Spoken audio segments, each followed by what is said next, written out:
Looks like everyone is here. Yeah, what is going on? Huntress World Gaming.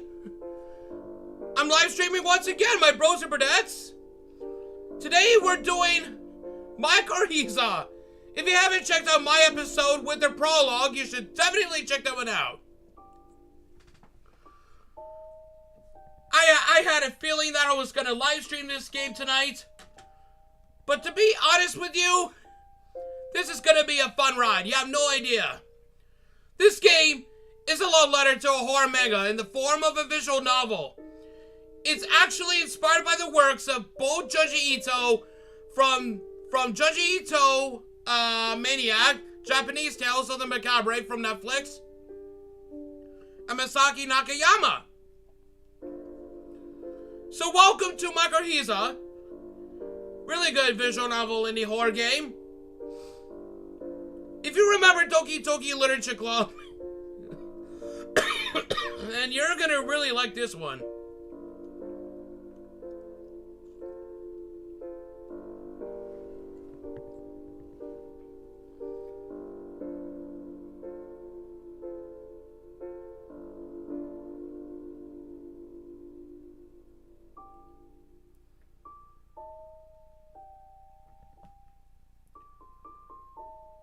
There's only Gallup World Gaming and D6H Music here.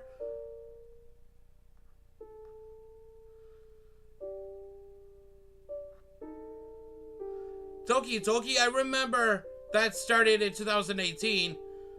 But now I am different. Like something like that.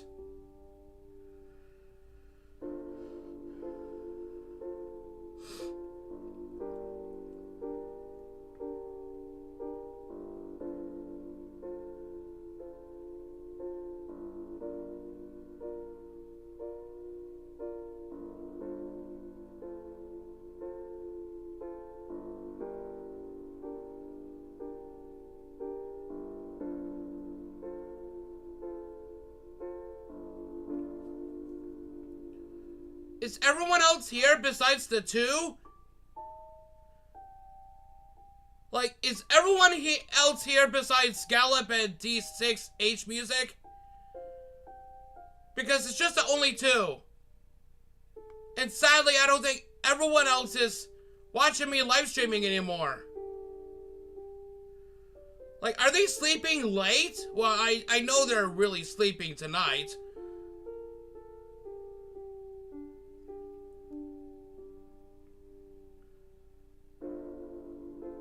Well,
alright guys, I don't think I have no other choice because everyone else is not even here.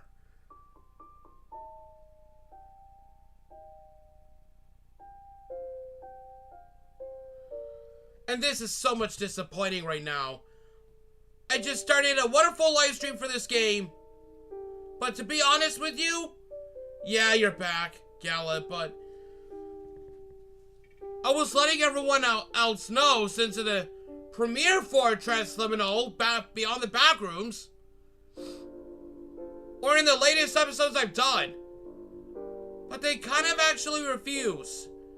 Instead, they're just sleeping earlier. Oh, and Pearl is here. Hello.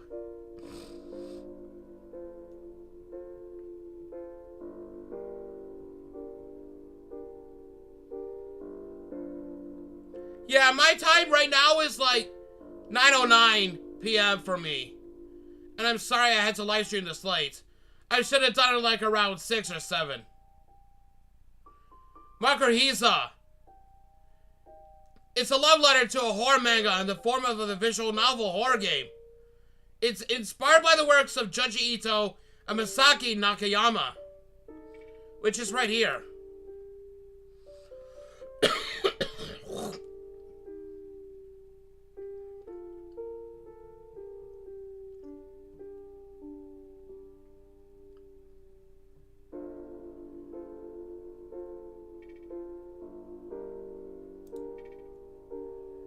Yeah, it looks very scary.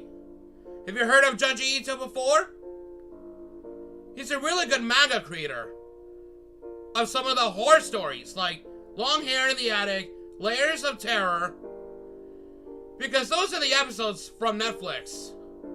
And I did watch them all, and it was so fun, so scary, very gruesome, and yeah, you think you have? Good.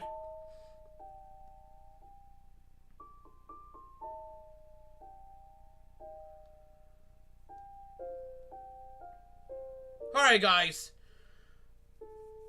let's play the game right before everyone else decided to show up for the party. I know it's late for me, it's like 9:11 for me right now. So let's start with the first chapter. Whoa!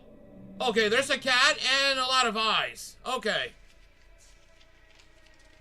Oh!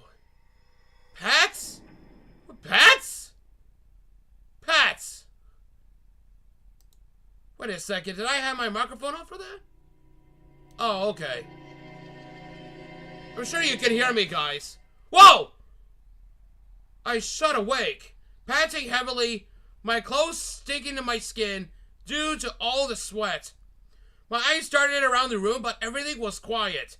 I seemed to be safe. A nightmare? Seems like I just had a nightmare. I couldn't remember it anymore, but it must have been horrifying. Chills are still running down my spine. It was just a dream, just a nightmare, nothing more. After calming down, I decided to take another look around the house. The fact that no one was here, even though the lights were on, was still nagging at the back of my mind. But I was more confident that I'd be able to find help now that it was daytime.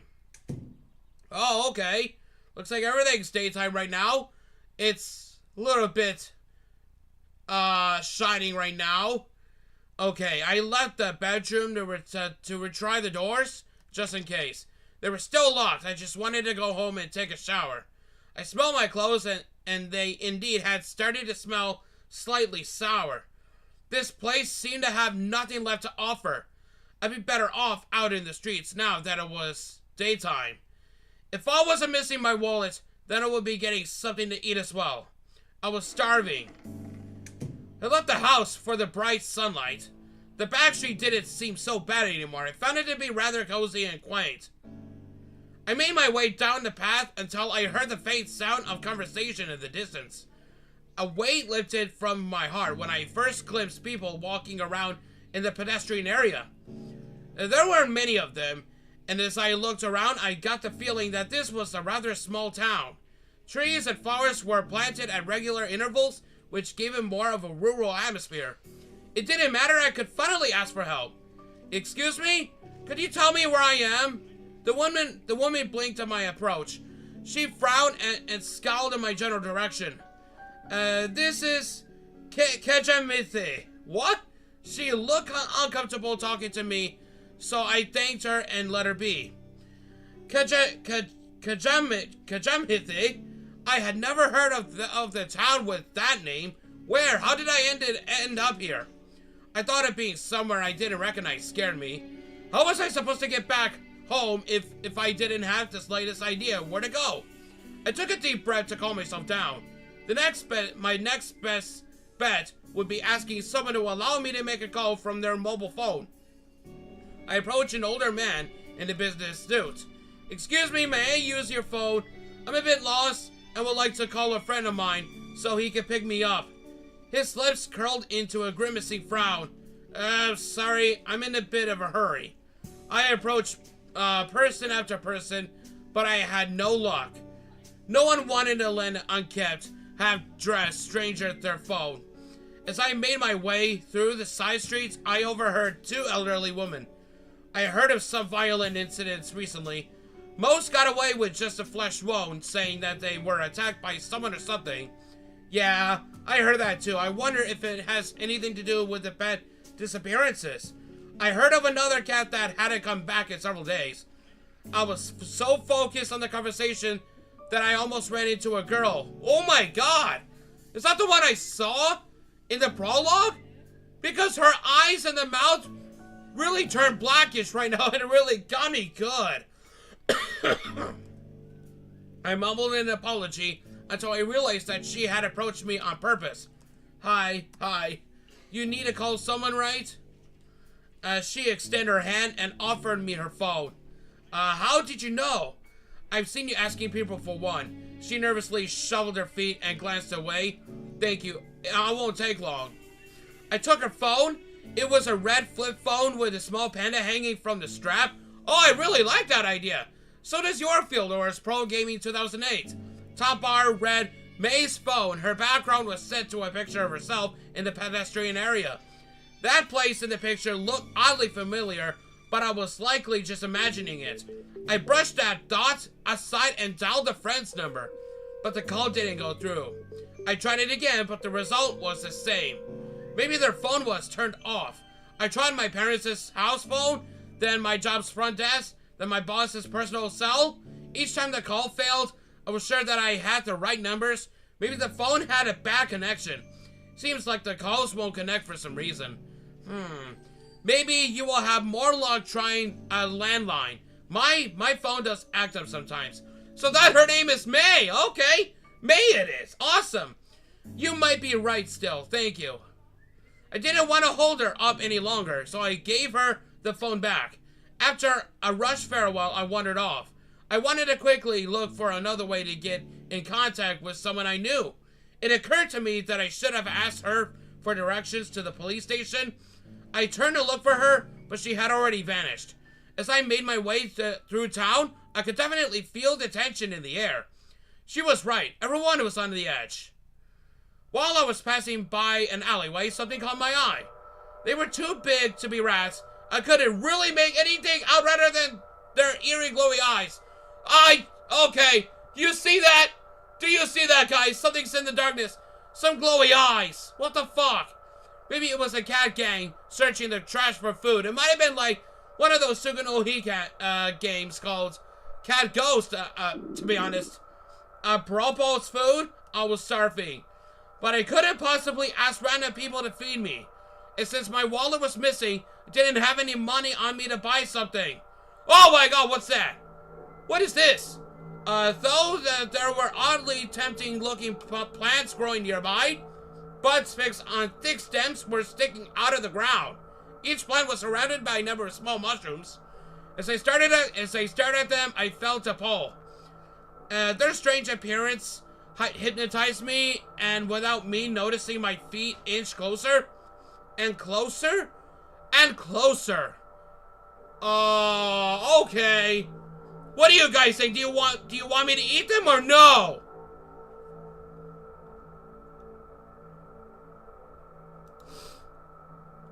There's CB Gaming here. Sydney and friends too. Hello. Hurricane Nationalist. Oh, you've been helping out with your family? Your life has been hard. Wow, I'm so sorry to hear that. Nope. Okay, so you don't want me to eat them? Is that what you want? Looks like a no. Don't eat them? Okay, let's not. Whoa! Wait. My cursor moved a little bit. What the fuck? I broke away from the hypnotic pull of the plants. What was I thinking? It didn't matter how hungry I was. They may be poisonous. But my hunger was beginning to gnaw on my insides. My vision grew blurry. Who knew how long it had been since I had eaten? Suddenly I collapsed and the world around me vanished. It was dark when I awoke. It seemed like no one had bothered to help me. I tried to get up, but I couldn't. My whole body was paralyzed from hunger. Something was shuffling by my ear. I felt this sniffing of an animal, perhaps one of those cats I saw earlier. I couldn't bring myself to look. It lost interest and walked past me toward the plants. I heard more follow. As they padded into view, I noticed that something was off about them. It must have been my mind playing tricks on me. My hunger was overwhelming. Something about their bodies was wrong. They started to eat the plants.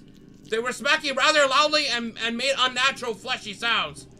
Every now and then, one would pause and give off a low growl that didn't at all sound like the cats. It was more like a slightly higher pitched bear growl. After a while, the sounds diminished, and I felt their presence vanish. Whoa, I gathered my strength and forced myself to my feet. What had just happened? What were those creatures? The violent crimes that I heard about earlier popped into my mind. My hands began to shake. What would have happened if I hadn't been paralyzed and if they had noticed that I was still alive? I took a cautious look around. Most house lights were still lit. I mustn't have been out for long. Once again, my body gave up a deep growl. Oh yeah, that means you're still hungry? Because it was still as if my stomach was eating itself. I had to get some food or else I was in danger of collapsing again. Ask for help or take a look around. Should I ask someone living nearby for help or should I take another look around town? What do you guys think?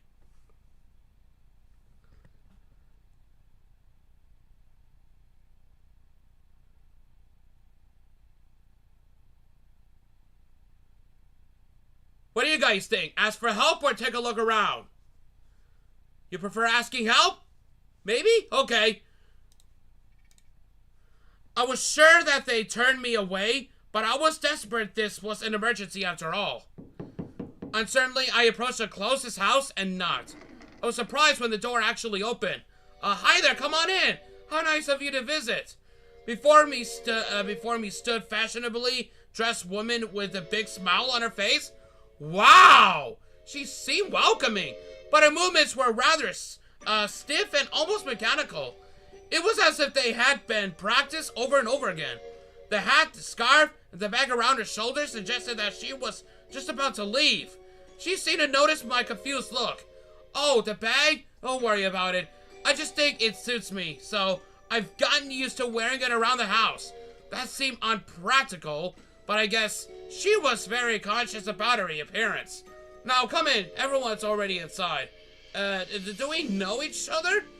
She took another thorough look at me and seemed to realize that we did, in fact, not know each other. You must be a new neighbor then. I'm Sabrina, come in. Okay, Sabrina! Awesome! She disappeared before I could correct her.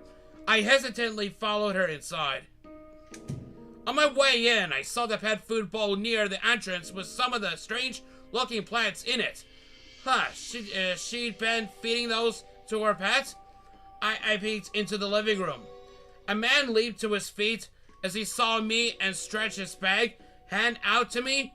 His coat suggested that he was active in the scientific field and that he had gotten here right after work.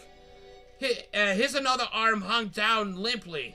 That's Frederick right there. Hi there. It's nice to meet you. I'm Frederick. How are you doing? I reciprocated his firm handshake, and he cheerfully gestured me to take the seat beside him. To my surprise, the girl who had helped me earlier was here as well. I believe her name was May. She gave me a small wave. It's starting to feel like a festivity. We should have neighborhood get-togethers like these more often. Oh, right. This is. She turned and frowned in my direction while trying to remember the name she hadn't asked me for. Scott? I'm Scott. Right, Scott. He moved in nearby recently. I think so. I thought we should invite him in as well. Certainly, it's nice to see you. Ah, no, I'm not really. All right, give me a second. She rushed into a kitchen and came out with steaming dishes of food. I could make out different kinds of meat, baked potatoes, and more. My stomach gave off a deep growl and my mouth began to water. Any thought of honesty about my origin was gone. The other visitors started piling foods onto their plates and followed suit. As I devoured it and life came back to my body, I let my eyes wander over the others. Everyone seemed to be tense, especially Sabrina and Frederick. Their movements were rather stiff. Every now and then, they threw glances each other's way, glances that seemed to indicate mistrust. Sabrina seemed to especially be eyeing the cup that Frederick was drinking out of. Every now and then, when they noticed each other's looks, they put on the fake smile. May seemed like she hadn't planned to be here in the first place. Was she dragged into it just like I was? As I was cleaning my plate of its scraps, something important flashed into my mind. Excuse me? Would you mind if I use your phone? Sabrina hissed. I'm afraid I don't have one. I never cared for those buggers. She looked over to Frederick. Maybe he can use yours. Of course. I can show you my house once we're ready to go. I gave off a sigh of relief and thanked Frederick. He waved his hand in the air. No problem at all. Please excuse me for one moment, though. He shuffled out of the room, presumably toward the bathroom. All right, I'll make some more tea. She scooped up Frederick's cup and left me alone with May. I cleared my throat and nodded in May's direction. Thank you again for lending me your phone. I did appreciate that. You're welcome. I hope you will have more luck with the landline. Yeah, I hope so too. And I guess that was the end of the conversation. Perhaps she felt uncomfortable speaking to a weird smelling stranger. I'm going to go wash my dishes. And there she went. The other two were taking quite a while. I used the opportunity to let my eyes wander around the room. The walls were dressed with paintings of all kinds, pictures of nature, as well as more abstract drawings. Oh, the ones I can remember from earlier. A framed piece of paper and a photograph that was standing on the drawer beneath it caught my eye. The former seemed to be an art degree, the latter a picture of Frederick and Sabrina when they were younger. They were standing somewhere that could be the university campus, but had genuine smiles on their faces. It seemed like their friendship went back quite a bit. Whoa! Had a fist of pizza. Hey. Whoa. Did she sneak up behind me? I thought I had a clear view of the kitchen entrance. I think I heard some rumbling coming from downstairs. It's probably a good idea to check it out in case Sabrina hurt herself. It's just a little surprising, no jump scare. Oh, well, Sabrina has been gone for quite a while. Maybe something did happen to her. Perhaps I should take a look. What about Frederick? May's face slightly tensed up as she heard his name. Frederick is still occupied. The way she said his name sounded almost hostile, but she sounded convincingly confident either way. I felt May's eyes follow me to the basement. I squinted down the stairs. It was almost pitch black. I swallowed back my nerves and carefully crept down into the darkness. Maybe I should have called out to Sabrina, but something told me not to. Why was she down here? Didn't she tell us that she wanted to make more tea? I managed to reach the bottom stairs and peek around the corner. There I saw her kneading by lamplight in front of a large cage. Basket of the strange plants sat beside her. There, it's alright. Whoa, no! Sabrina! No, don't be a yandere! What the hell? Your eyes! What the hell are your eyes doing here? Are you out of your mind? Are you crazy?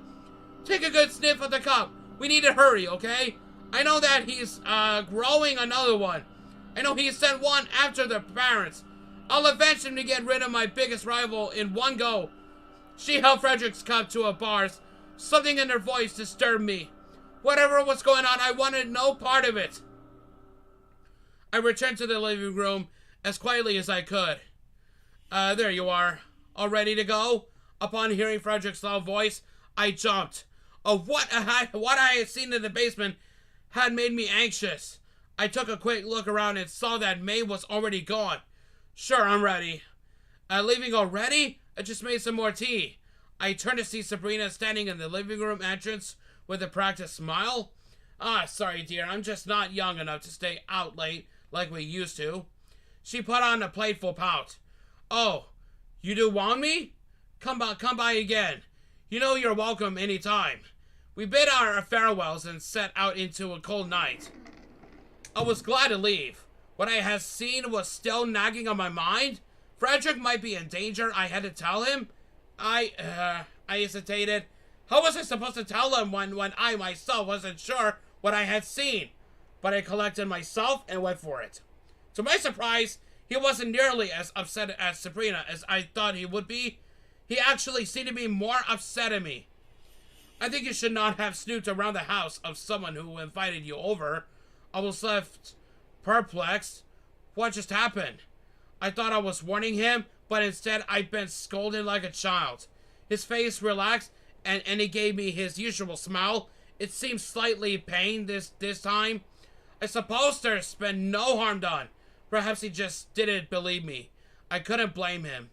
I noticed more and more vacant houses as we crept through the town. Some were boarded up, the doors had been left wide open. Why are there so many empty houses here? These houses have been vacant for a while now. I was sure that I passed by here earlier, but I didn't notice any abandoned buildings back then. Another uneasy feeling started to fester inside of me. Here we are. We stopped before the house that looked much like every other house is in this town. He stepped inside. I hesitated at the entrance before trailing behind him. Come on in. No need to be shy. Do you want something to drink? No, thanks. Frederick hesitantly grunted and led me down the hallway. I only wanted to use the phone and get out. Everything that happened today had me on edge. But what if I still couldn't reach anyone? Where would I go?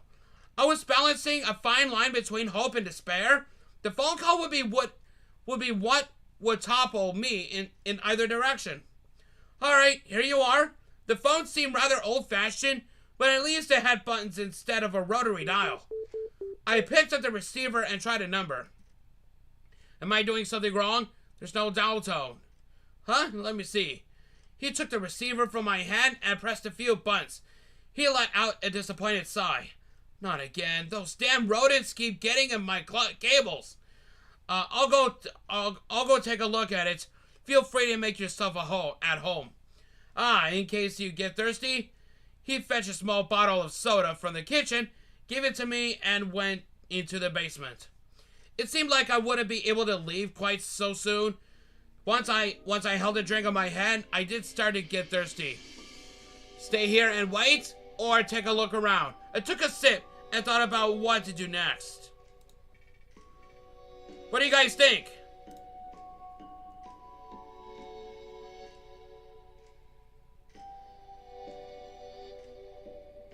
Oh, there's Dylan. Hello. And Blue CN. Take a look around. Sure. What should I check out?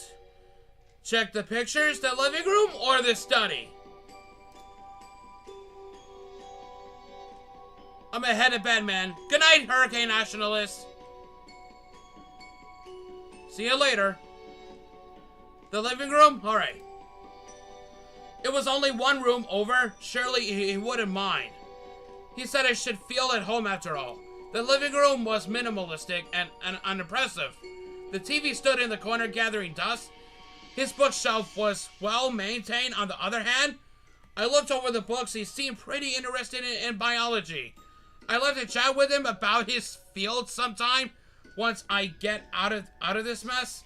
I chose a random book without a cover and opened it. It seemed to be a handwritten notebook. I quickly shut it to recheck the title. It seemed like I had pulled out a fantasy book instead of notes on biology. evolutionary development in intersections between botany and zoology. That would be a rather weird name for the fantasy novel. But the depictions on the pages confirmed it being fiction. The pages show drawings of creatures I've never seen before, accompanied by detailed graphs and diagrams. I returned the book and went back into the hall. And pictures or the study?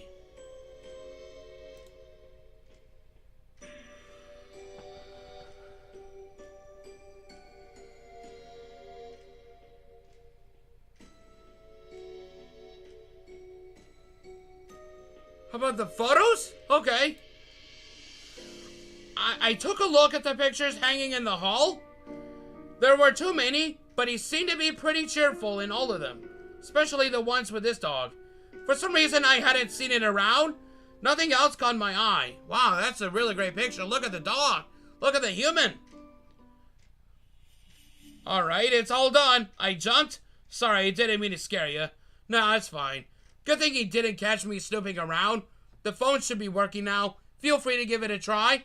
I'll give you some space. Call me when you're done. He took the bottle I had drunk from earlier and left it through the hallway. I had an odd sense of deja vu. I shook it off and started dialing some numbers. They were the same that I already tried on May's mobile phone. Once again, they failed to connect. How could that be? I was 100% certain that they were correct. I tried all the numbers of friends, family, and even work colleagues I could think of until finally, yes, hello? It was a woman's voice that I didn't recognize. I was certain that I had dialed the number of one of my colleagues. Excuse me? Isn't this Tom's telephone number? I don't know who that is. Are you another scam caller? Don't call me again. She hung up. Alright, something was definitely wrong here. It might be best to talk to Frederick and see if he could help me somehow. Maybe he had a clue as to how I could get back home. I crept down the hall. He went this way, right? I began to hear some murmuring. The steady chill ran down my back. The sound was coming from the basement. The old floorboards squealed beneath my toes. I saw flickers of a weak light coming from down the steps. I took them as gently as I could as I held a hand over my mouth to quiet my breath. I reached the bottom and turned the corner. Frederick knelt before the big cage, small lamp next to him, and held something up to the bars. He hissed to whatever was inside. Yes, you have the scent now, don't you? We must take care of this one tonight. He's curious. He will find the secret much faster than the others. Oh my god! Frederick, you're another one like Sabrina! No. We can't have him make something like you too. It's kill or be killed in this town. My stomach dropped out from underneath me as I heard the horrible scrapping from inside the cage. I took a step back, bumping into the wall. Before I could react, I had accidentally switched on the main light. The sudden flood of white blinded me for a moment.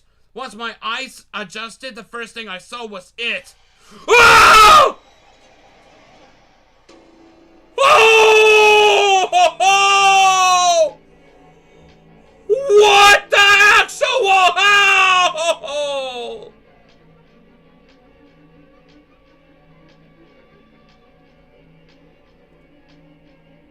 Frederick was screaming at me, but I could barely think about him. Oh my god, Frederick, what the hell are you doing? I couldn't look away from that creature. It was cowering inside a dirty cage that seemed to be too small for it. It had features of a dog, but I could also see some elements that were distinctly human-like. Its mouth was way too big, and the inside of it was filled with a seemingly random set of teeth, or at least something that resembled teeth. Worst of all, though, were the enormous eyes staring right back at me. Frederick fumbled with the lock on the cage. My feet finally began to move. I ran out of the house and into the streets. All the while, one thought was frantically running through my head. I had to get out. I had to get away from this demented town. With this thought clouding my mind, I hadn't realized that I had exited town already. I was now on the big grassy plain. Breathing heavily and with fear flooding my mind, I had almost not noticed how heavy my legs had become. Soon I was struggling to stay on my feet, and my vision slowly darkened from exhaustion and panic. I wanted to look back to see how close the monster was, but I was too afraid of seeing it right behind me. I gathered my courage and quickly glanced behind me, and to my surprise, the thing wasn't following me. I didn't know if it had ever followed me in the first place, but it seemed like Frederick wanted to send it after me to kill me. Realizing that I was safe for now, I stopped. My legs were numb and almost gave me in, but I imagined to keep standing. I couldn't believe what I had just seen. It couldn't have been real. Every inch of my body repulsed the idea of such a monster existing, but I had seen it with my own 2 eyes. I continued on at a slower pace this time, and soon came to a small but quickly flowing river. It wasn't a good night to get my clothes wet, but it looked small enough for me to jump over with a running start. I wasn't the athletic type, but I managed to leap over the gap. Suddenly, my feet staggered. A wave of fatigue came over me. It was as if I had stepped into a veil. The air had gotten heavier, and my breathing became more ragged. I clutched my chest as I tried to figure out what was going on. A throbbing pain pulsed through my back. It was as if something had stabbed me. My feet gave in, and my vision darkened. I couldn't feel the presence near me. The monster? Frederick? Before I could find out, my consciousness faded.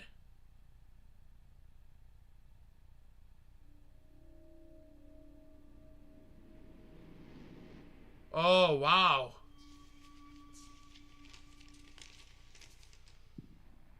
Oh. That was scary. Oh, that was fun. Yeah, I tried it already and it was really good. Alright, on to the next chapter then. Whoa, look at all those faces. Oh my god. Really scary. A guide to funny faces. I'm sure these faces could be just like from Junji Ito Maniac, Japanese Tales of the Macabre on Netflix. Oh my god, that's the same monster we saw! Oh my god! I shot awake, panting heavily, my clothes sticking...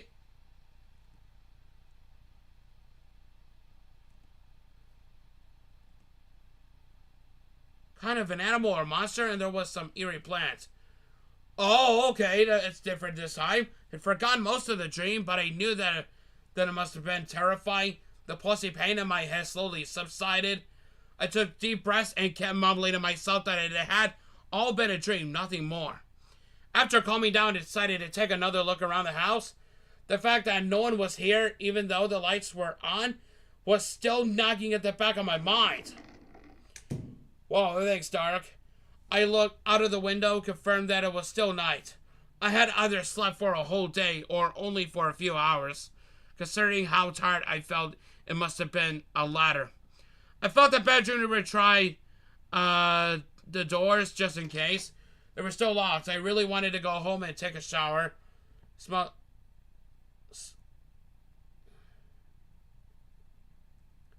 Nothing left to offer better off the streets. Even if it was still dark. Okay, yeah, it's still dark. Okay. That's the different dialogues because the dialogues, some of them were the same from the start. All I needed to do was to find a police station. They'd definitely be able to help me.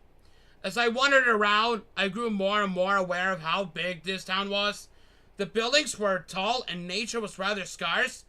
The streets, however, were completely empty. Suddenly, my ears began to pick up the subtle sounds of laughter.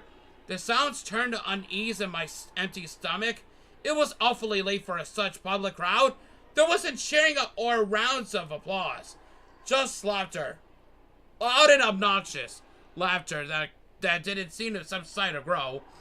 It became louder as I approached the town center. Soon it turned into a wave of commotion by what sounded to be a massive crowd. They just laughed and kept laughing. Sounded dreadful. I was tempted to change course and avoid them. Can you really hear the laughter in the background? It's just like something's going on. Yet this direction was my best bet for finding an inn or a police station. These priorities outweighed my sense of danger. I pressed on. The laughter was bellowing with hundreds of voices. until finally I could glimpse the source of the commotion. Whoa! Oh, okay. Oh my god, who's that ringleader? The crowd gathered around the performer who was doing something to make them laugh. I strained to see the action peeking through the small gaps between the people while keeping a safe distance. The group was just too dense. I couldn't see any details. Curiosity overwhelmed me and I started pushing through the people. They seemed to melt away without paying me much attention. As I approached, I passed a table with books. I couldn't make out their title, but I could see something that resembled a mask on the cover. Paying it no mind, I pressed onward. I couldn't understand what was happening. The performer wasn't making any sounds. I couldn't make out any movement from beyond the crowd either. Well, what was so entertaining? I reached the front, but what I saw was the opposite of funny. It was horrifying. Visnopita.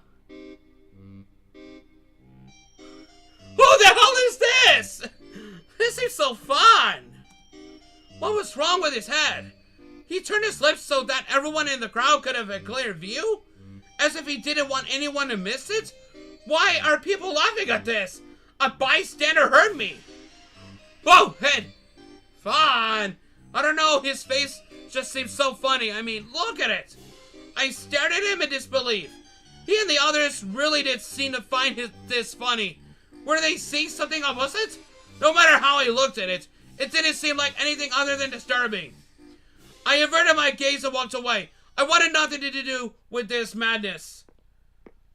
And it was daytime. I continued to comb through the downtown center while trying to keep my distance from the crowd. Soon I noticed the sun had already started to rise, and he still hadn't found anything that even vaguely resembled a police station.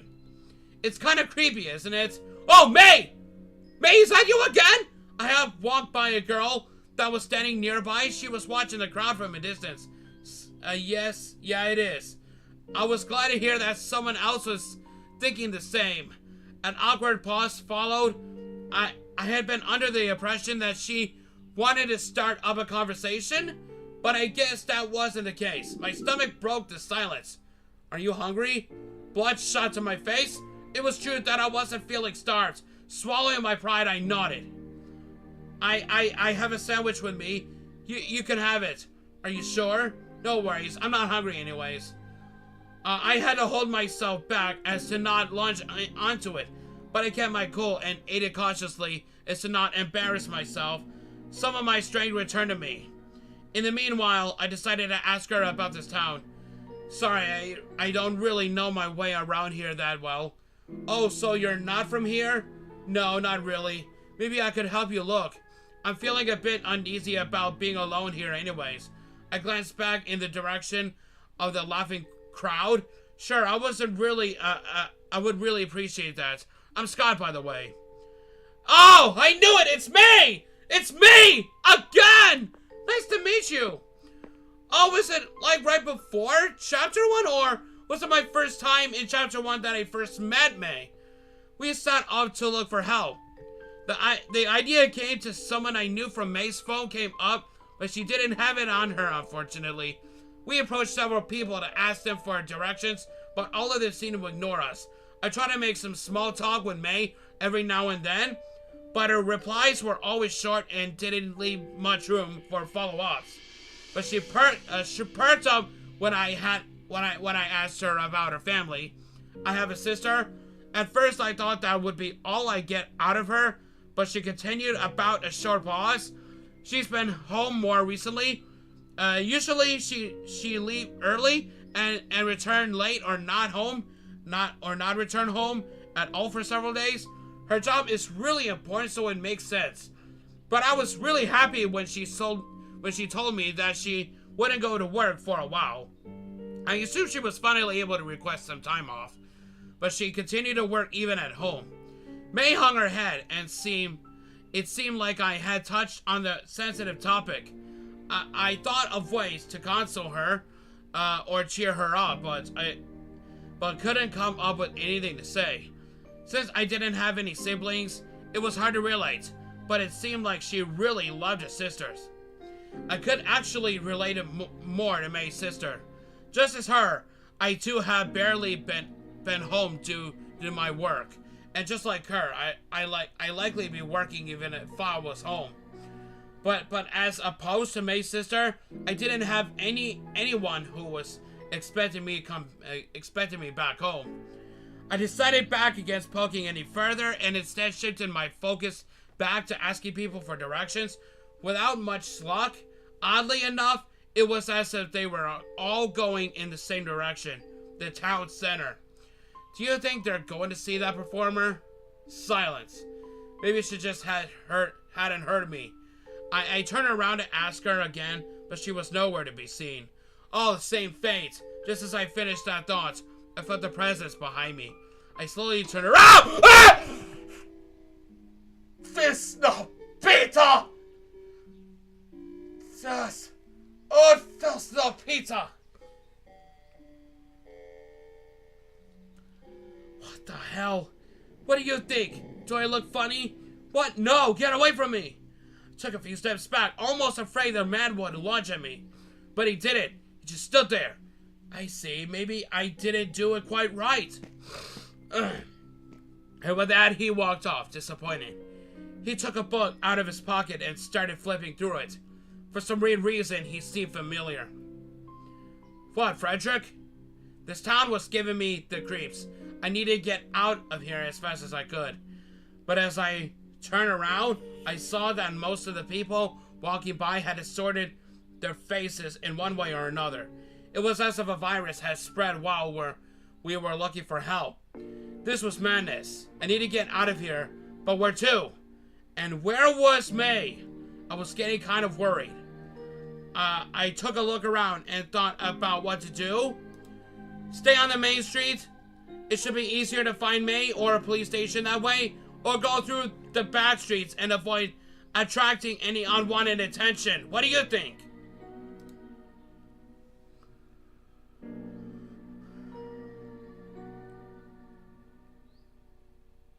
The first one? Okay, good. What you playing? It's called Mycorrhiza. And I'll tell you right now, Mezzo World Clips. It's a love letter to a horror manga in the form of a visual novel. It's inspired by the works of Junji and Masaaki Nakayama. Oh, Seesaw! Wow, you're late. It's like 9:51 for me. But good timing right there. I'm sure you can make it alive. So anyway, here. The first one it is, so let's go. I felt uneasy around these people, but didn't want to negatively impact my chances at finding help. Quickly, I hurried off while trying to ignore everyone's gaze. But wherever I went, those people were everywhere. On top of that, the town seemed to have no end. I couldn't find a road that led out no matter how long I searched. Just as I was wondering about what to do, I recognized someone standing near a building. There you are. You had me worried. Oh, I'm sorry. I had something to take care of. That sounded oddly vague. But I didn't want to be rude, so I dropped it. So, she did give me a sandwich, after all. Did you have any luck finding your way back home? No, still nothing. And on top of that, there are all of these weird people walking around. Actually, I know someone who may be able to help. You do? Yes. They don't live far from here, so... how about I introduce you? And no worries. Hakuna Matata. What a wonderful phrase. They don't own a dog. Oh, yeah, sure. Wasn't she new in this town? Maybe she met them while we were separated. And why did she bring up dogs? It's not like I ever told her whether I did or didn't mind dogs. Perhaps I said something during my small talk attempts that made her think that way. I considered questioning her, but this was the only lead I had found so far, and I didn't want to lose this chance. We arrived in an old tall building. I watched May from the corner of my eye. Something seemed different about her, but I couldn't quite put my finger on it. Perhaps it was just my imagination. They live on the highest floor. This building is pretty odd, and not many people live here anymore, so it's a bit run down. I appreciate it if you went first. I didn't protest and let us into the structure.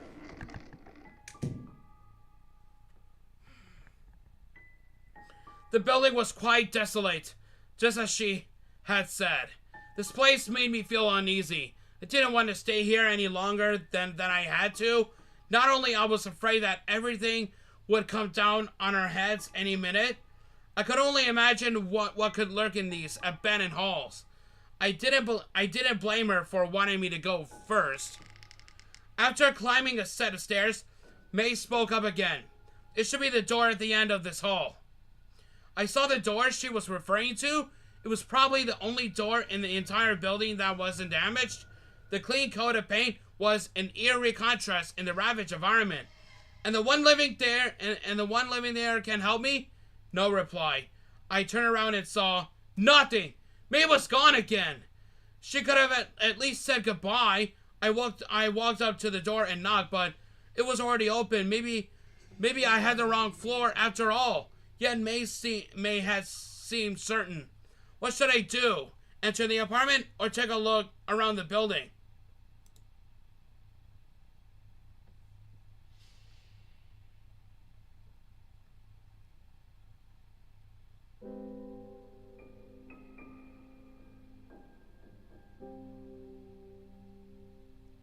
Enter the apartment or take a look around the building?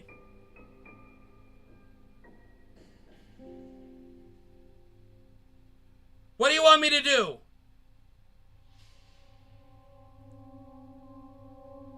What do you guys want me to do? Enter the apartment or take a look around the building?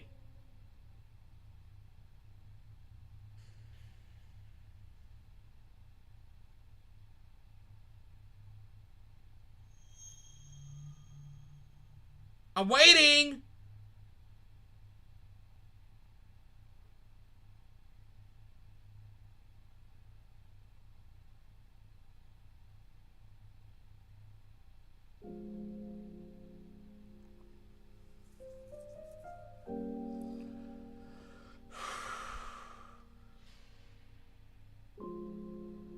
What is up at this point?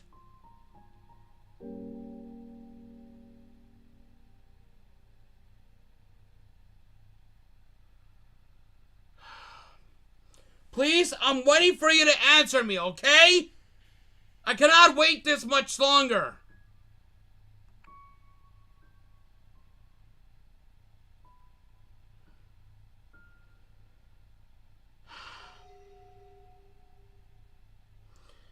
Okay, guys, since you're not even answering my goddamn question, you leave me no fucking choice. I'm gonna enter the apartment.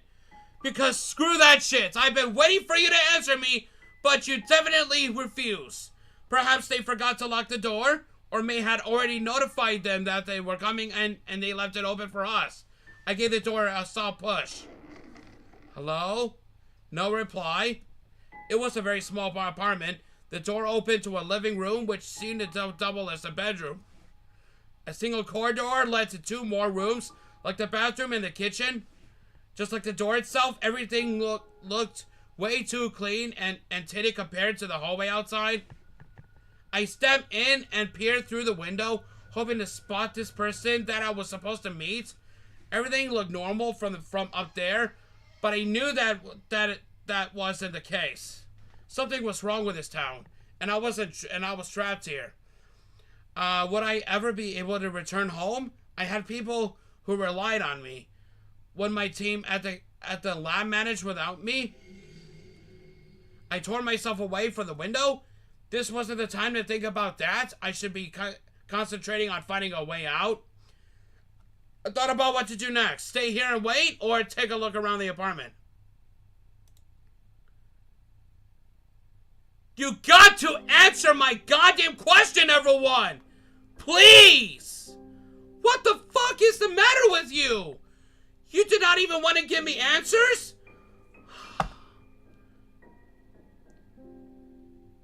I see that everyone is not even trying to message on the live chat anymore.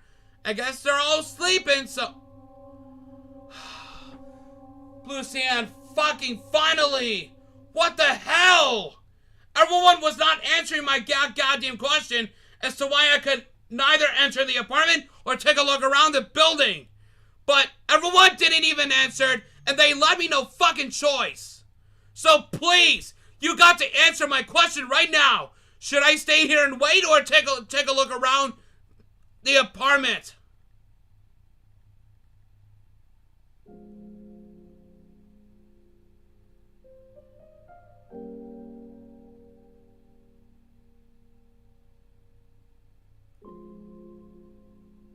You could do that, but I'm just playing Mycorrhiza. I'm waiting for everyone to answer this question. Stay here and wait or take a look around the apartment.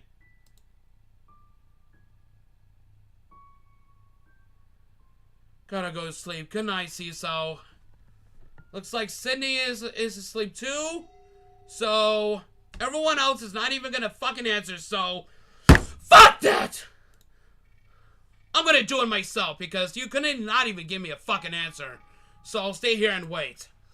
I shouldn't be too nosy. After all, I was just a guest. You know, I was nosy too. I just had to pound my freaking fist onto my desk. And, oh my god, my fist felt a little numb afterwards. Oh. So I waited. Suddenly, I heard the sound outside the apartment. I hastily slipped inside a closet, carefully pulled it shut. I wasn't sure why I was hiding, but I had an awful feeling in my guts. Finding a stranger standing in your apartment probably wouldn't be something someone would take it in stride. Then again, finding one in your closet would be even worse. Whoa, whoa, whoa, whoa, whoa. Okay, what the fuck's this? I watched through slits in the door as they entered the apartment. They stopped in the entryway and took a look around the room. Was this the tenant? Shadows were obscuring part of their body. I strained my eyes, trying to see what they looked like. But what I saw made me cover my mouth to suppress the gasp. Hi! Ah! Oh my god! What the actual fuck? The cheerful music again, boy! The woman's face was ravaged. Fleshy chunks clung to her forehead. Oh my god. Were those face parts? Forgot to close the door again. She spoke to herself and moved as if nothing was wrong, but her face? It was horrendous. She walked up to the mirror. This looks so much better, just like in the book. I should check the text again. I may have missed something. She picked up the book that was lying on the desk and flipped it open. I see. I need more. Yes, I definitely need more. She looked back to the mirror and caressed her disfigured face. Sorry, I wasn't even speaking right. Trying to actually read fast. She backed towards the exit and left the apartment. Her eyes never left the mirror. I remained frozen in the closet for a few more minutes. My heart slowly calmed itself. Once I was sure that she was really gone, I stepped out. I needed to get myself as far away from this building and this town as fast as I possibly could. As I was about to leave the apartment, the sudden wave of fatigue came over me. It was as if I had stepped into a veil. What the hell's going on? The air had gotten heavier and my breathing became more ragged. I clutched my chest as I tried to figure out what was going on. A throbbing pain pulsed through my arm. It was as if something had stabbed me. I tried to turn around, but I had already become too weak. My feet gave in and my vision darkened. Oh! I could feel the presence near me. The woman, May. Before I could find out, my consciousness faded.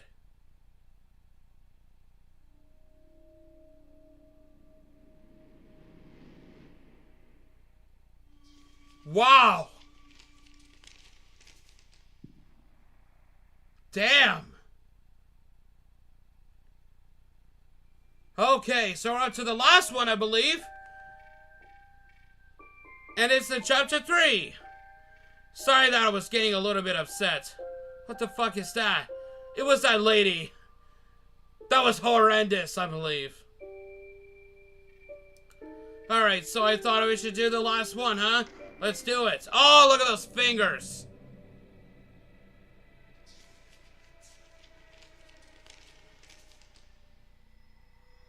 Trapped. Oh my god, this is so fucking scary.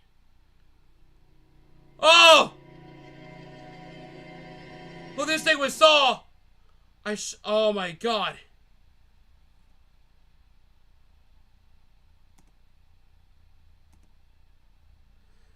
There were people laughing at assorted faces, and I couldn't remember, but it must have been terrifying.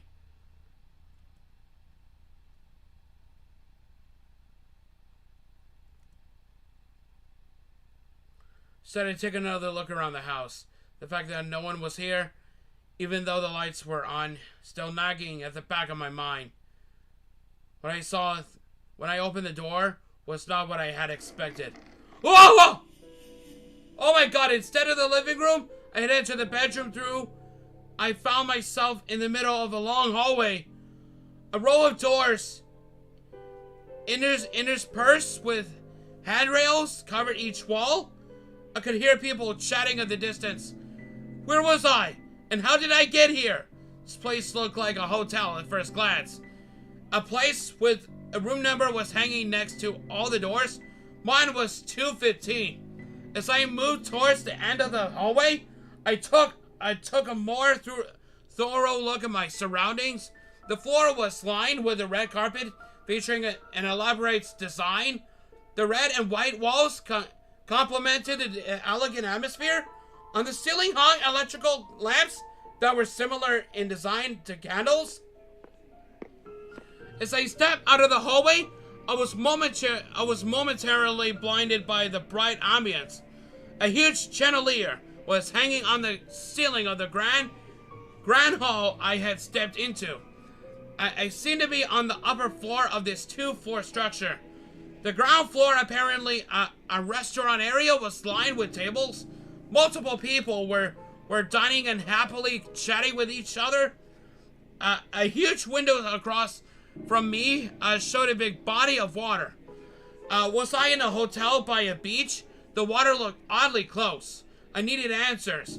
Quickly, I located the stairs and hurried down towards the restaurant. Luckily, one of the waiters was just passing by as I reached the bottom. Excuse me, could you tell me where I am? He answered without hesitation. You're in the restaurant area, sir. If you'd like to order something, you need to... No. I mean this whole hotel. This time, he did hesitate. Well, you're on the Kejamithe cruise ship, if that's what you mean. Is everything in order? Cruise ship? How did I get on the cruise ship? Had I been kidnapped?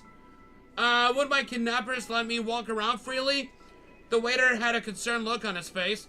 He glanced over at his colleague, who had gestured to him with a stern expression on her face. I could call someone over to help you, or you could find someone at the help desk just at the end of that hallway. He gestured back up the stairs and pointed at another hallway next to the one I had come out of. Thank you, I'll just ask for more information at the help desk. I didn't want to hold him up any longer. The waiter's colleague had by now crossed her arms in front of her chest and was tapping her foot impatiently. The waiter hesitantly nodded and turned away from me.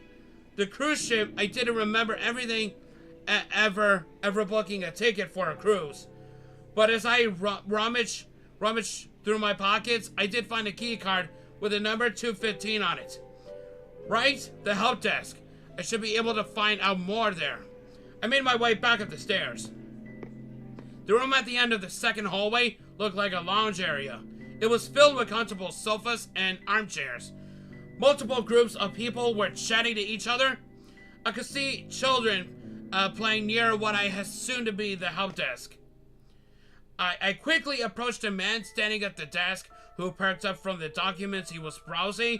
Hi, can I help you? I'm a bit lost. Well, I don't really remember booking a cruise. Is there a way to get off early?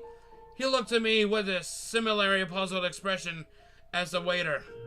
Could you tell me your room number? Yes, it's 215, but I don't really remember booking it. I took out my key card and showed it to him. The man opened the drawer and started expertly flipping through the folders. Shortly after he pulled out the document, "Is this your name and signature?" He turned it so that I could see it. To my surprise, the name and the signature written on there were indeed mine. But how? How could I forget signing up for a cruise? As for your second question, we're currently on the last day of our trip. The ship will arrive at the Kajimete port tomorrow at noon. Are you here with anyone? He threw a skeptical look my way. I must have sounded like a weirdo. No, I'm alone. I'll just sort things out tomorrow then. The employee shrugged and put the folder back into the drawer. Don't hesitate to let me know if you need any more help. I turned around wondering what my next course of action could be when... Ow! Something had hit one of my legs hard. I stumbled, but managed to stop my fall by holding on to the help desk. Oh God, are you okay? Lenny! You need to pay more attention. Lenny? I looked up to see what had hit me. Initially, I had assumed that I walked into some piece of furniture, but that wasn't the case. A boy was sitting on the ground in front of me. Someone was standing over him, making sure that he was alright. As soon as she had confirmed that he wasn't hurt, she turned to me. I'm very sorry about that. Are you hurt anywhere? Lenny? Make sure you apologize. Oh, Lenny! Lenny's the kid. Sorry, I wasn't looking. No, it's alright. I'm okay. I turned to the boy named Lenny. That's what I said. Are you okay? Yeah, it's nothing. His look was fixed to the ground. It seemed like he really did feel bad about bumping into me. The woman had, in the meanwhile, fixed her gaze onto my face. Are you sure you're alright? You look rather pale. Oh, no, I'm fine. That didn't seem to convince her. My confusion and frustration about being on this boat has shown on my face. Would you like to sit down with us for a bit? I have some medicine against seasickness. It might help. Now that she was mentioning it, I was feeling a bit woozy. I had been too preoccupied with figuring out what was going on to notice.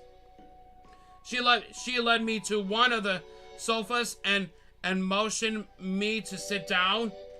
My name is Sabrina. Oh, Sabrina, I remember you. That's Sabrina. I remember her before. She was crazy. So was Frederick. My name is Sabrina, by the way. This boy here is Lenny, and the girl over there is Amy. Oh, Amy. Okay. She motioned to a girl sitting at the table nearby who was brooding over a piece of paper. My name is Scott. So, are they your family? Sabrina stopped rummaging through her handbag and looked at me with an amused smile on her face. Oh, no. They're my neighbor's kids.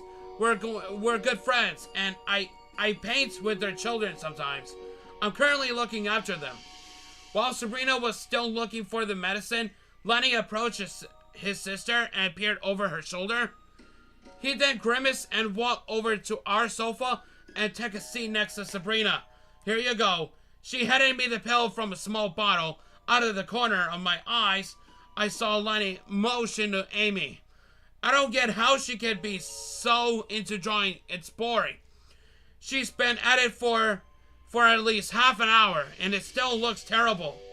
Hey, I heard that. Amy shot an angry gaze at Lenny. Good art needs time. Maybe you should work on some art as well. Yeah, maybe it'll help with your hyperactivity. I'm not hyperactive. I'm just healthy. That's what Dad says.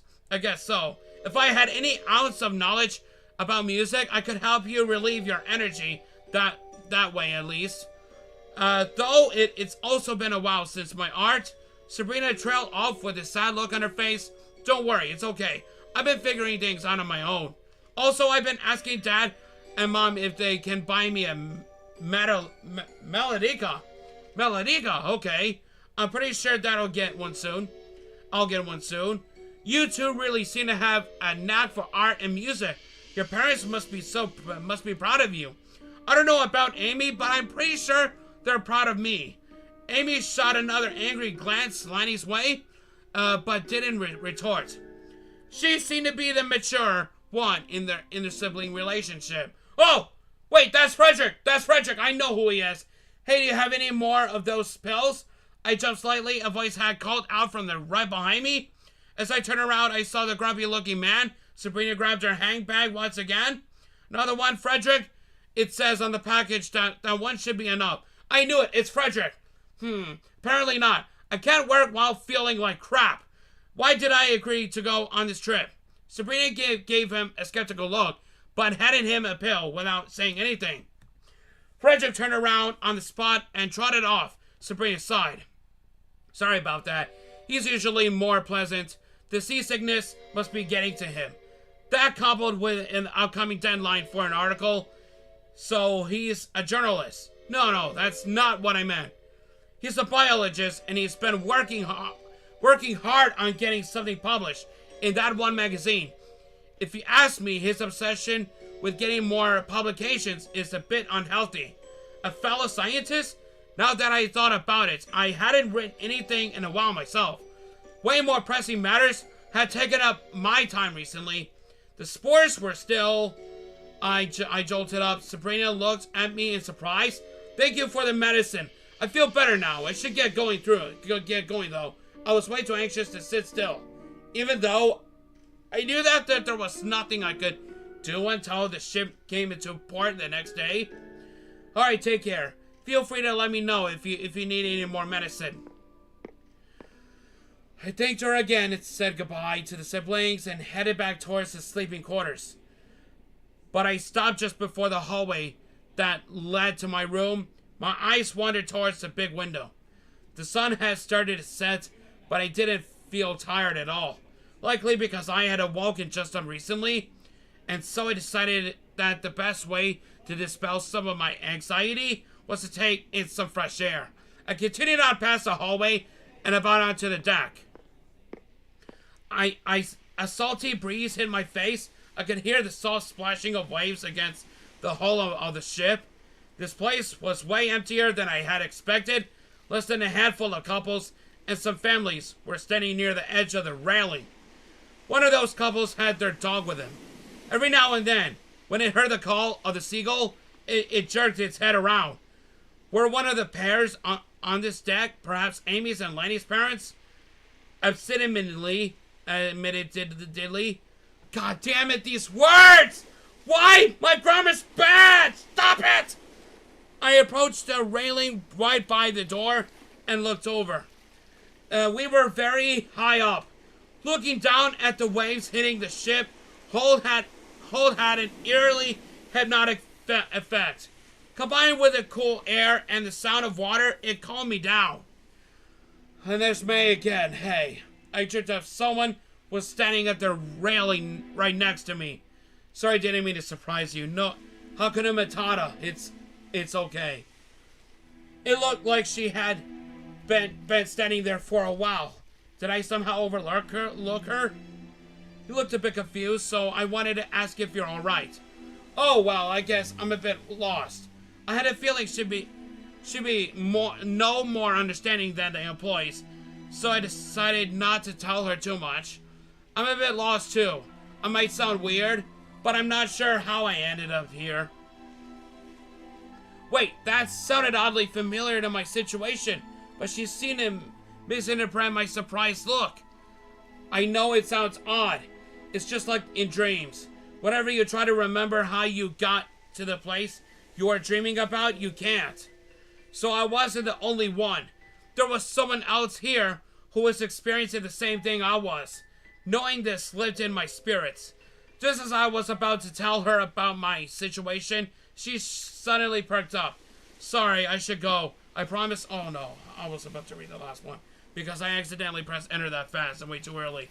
And with that, she hurried off before I could say anything.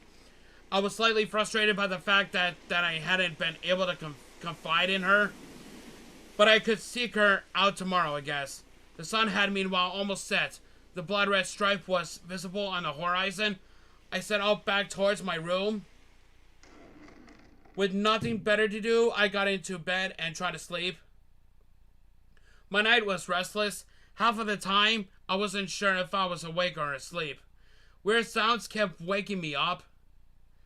By the time the sun had risen, I felt like I had barely slept at all.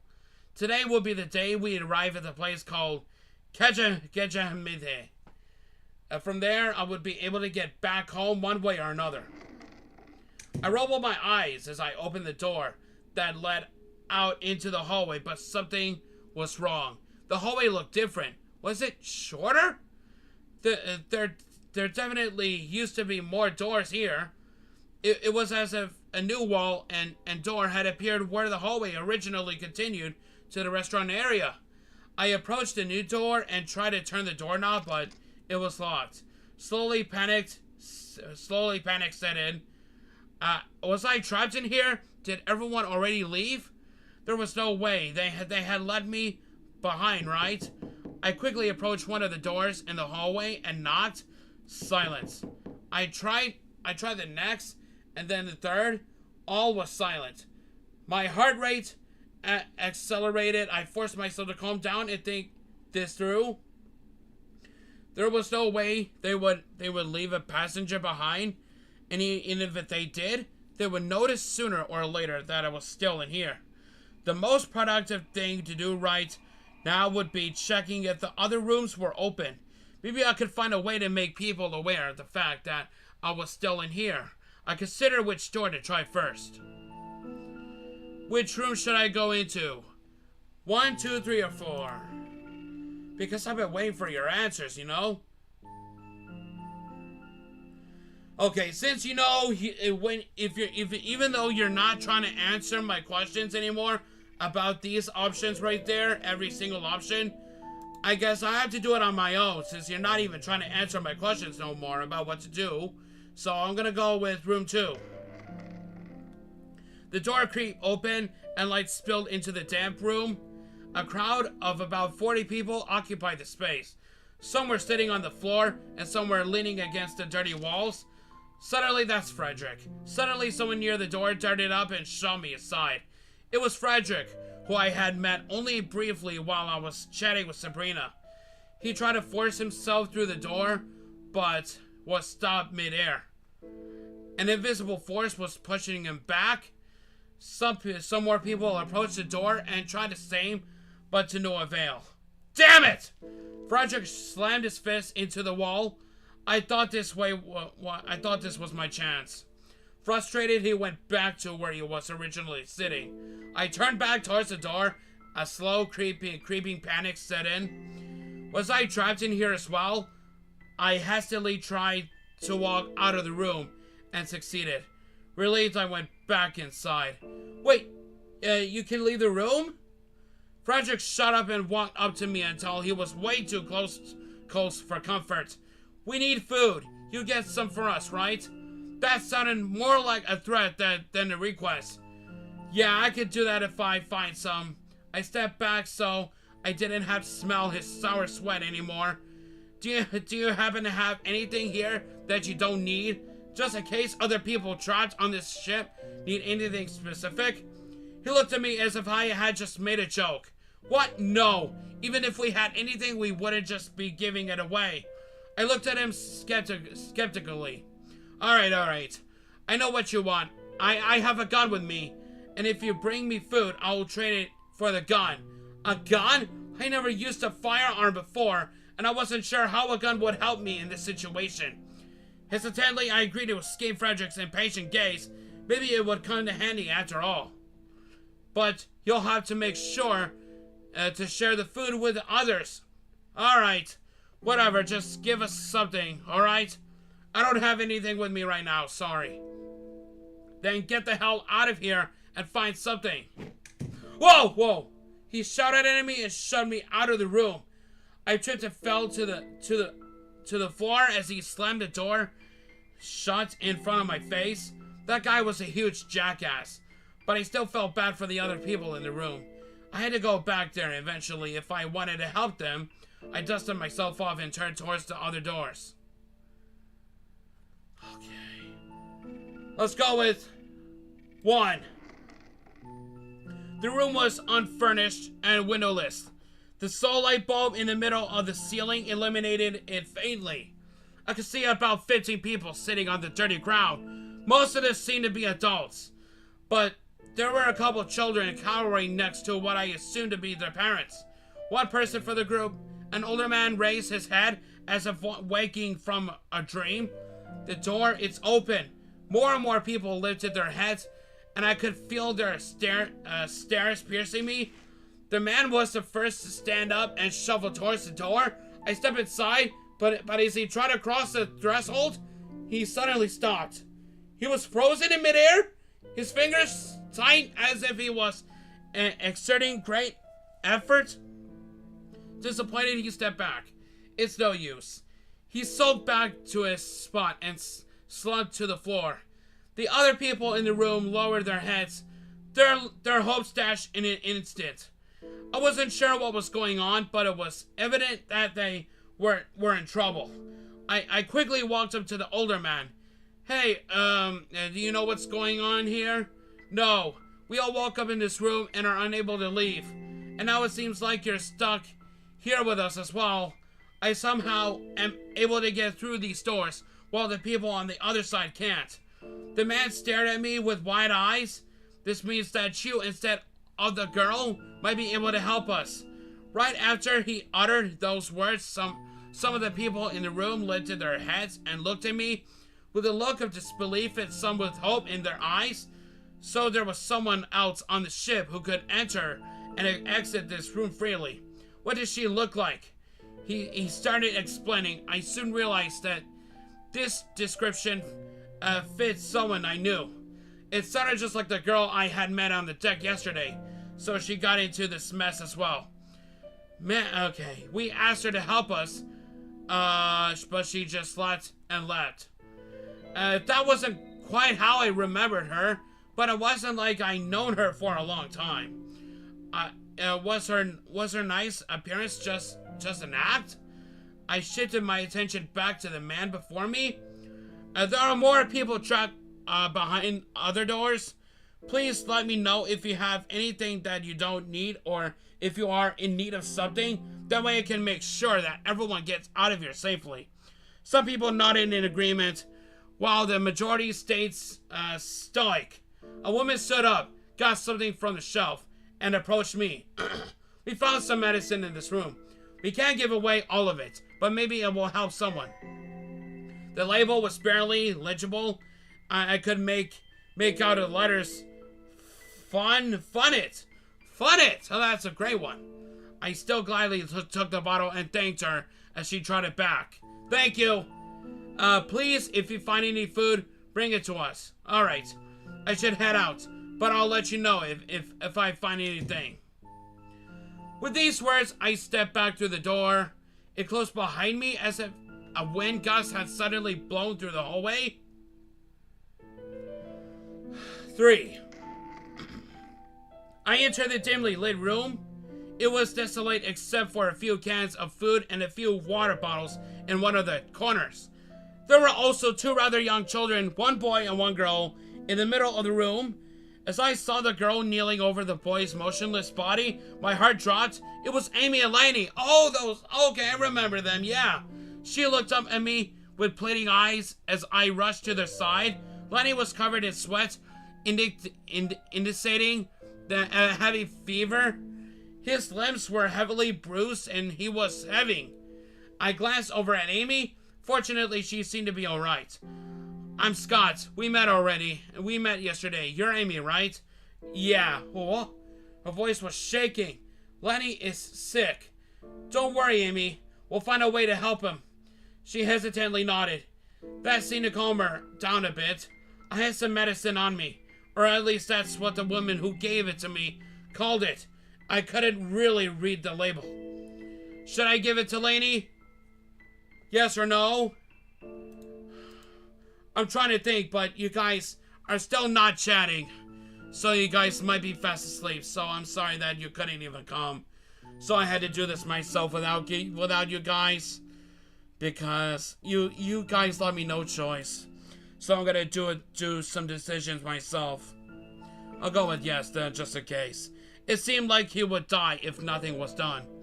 I decided to take the risk and administer the medicine to him. I have some medicine with me. He should be alright in no time if he takes this. I had sounded more confident than I actually was in the hopes of cheering me up. I made sure that he was conscious enough to drink it. Then I carefully lifted his head and put the bottle to his mouth. He slowly gulped it down and set his head back down. Will he be okay now? I think so. But it will take time for the medicine to take effect. All that was left to do was hope that what I gave him would help against his fever. You seem to have some food and water here. Do you think I could take some of it with me?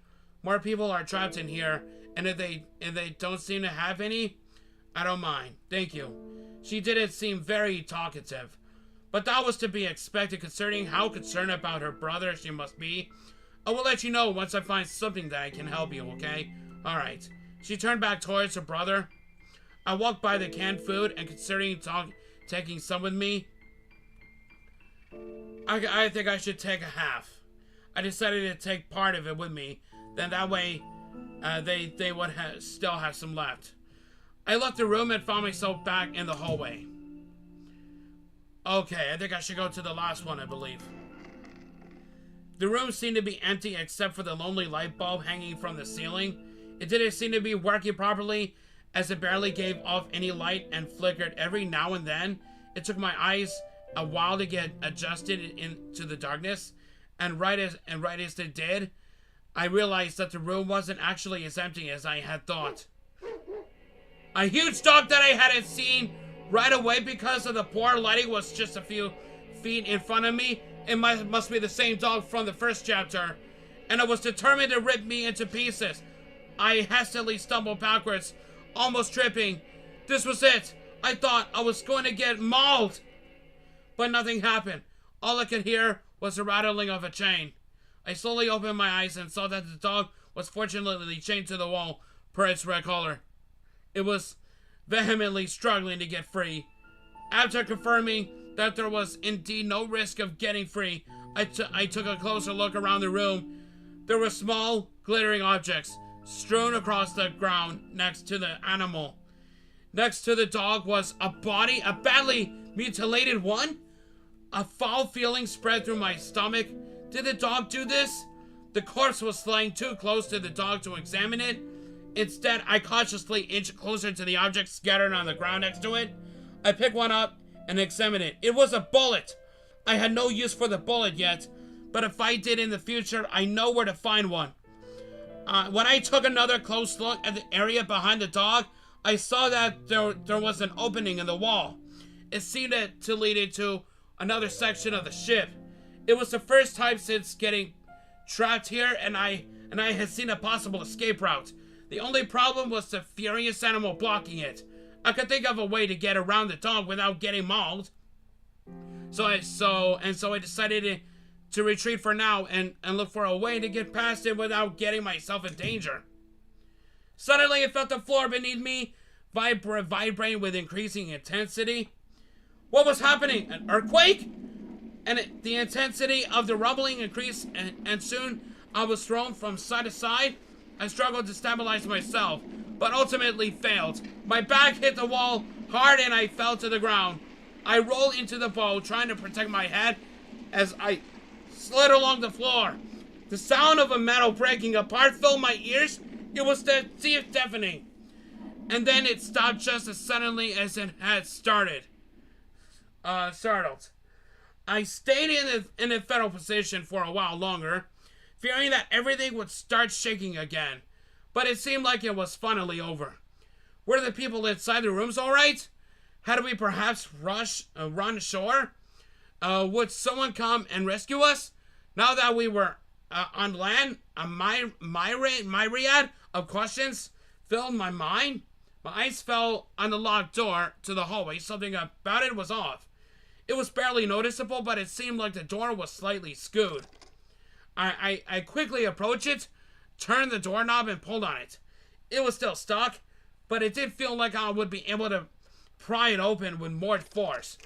So I tugged again and again, each time the door inching more and more open until The door flew open and I was thrown back. The strong gust of wind hit my face. I reflexively closed my eyes. I celebrated internally. Finally, I would be able to get out of here and look for help. Finally, this nightmare would end. But I was mistaken. What I expected to see beyond the door was the hall and restaurant from the day before, but my expectations were utterly betrayed. What the fuck? What is going on? The ocean, huge body of water, was in the distance. As I looked down, I saw that we were hundreds of meters above ground. How were we moving on land?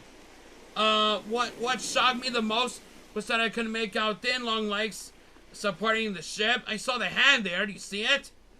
More movements were so smooth that it felt like we were floating. It was as if I was inside something. I was alive. My eyes wandered across the rest of the ship below me. It must have broken in half. The form of the tear was quite odd, though it looked like a huge bite mark. As if something even bigger than this cruise ship had ripped into it. But that couldn't be true. There was no animal big enough that could have been off such a huge chunk of the ship. As a creature, I was made on a sharp turn. The ocean drifted off a view. I was like, my feet was like starting to move around from side to side. And I'm getting goosebumps already. That's what got me into this unnerving game. My grip on the door frame tightened. I fear I would get thrown off. Then it stopped. My eyes widened in shock as I saw the scene before me. The view was surreal. Oh! What happened to this town? It's post-apocalyptic with those creatures! One single town was standing in the middle of the wasteland. Wandering through that wasteland was enormous, outlandish creatures amongst the gigantic mushrooms. They looked like something straight out of the nightmare. I wiped my eyes, trying to dispel the illusion before me, but it wouldn't go away. My breathing became ragged and my chest contracted painfully. I had to accept that this is my reality, and in a trance, I stepped away from the doorframe. A wave of rage overcame me as I lashed out and kicked the wall. A dull pain spread throughout my foot, but I barely noticed it. Tears started to well up in my eyes. Was there even any reason for me to go on? Why shouldn't I just go back to my room, lie down in bed and stay there? I leaned against the wall and stared at the ceiling. My feet were shaking, but I was finally starting to calm down. I knew that getting angry wouldn't help. What I was seeing wasn't logical in any way. It went against everything I knew. I was a scientist, so not being able to understand this place frustrating me. Above all, it scared me. But giving up wasn't the right thing to do. It wasn't a logical choice if I really wanted this nightmare to end. I'd escape sooner or later and get myself into a better position eventually. That's what I hoped, at least.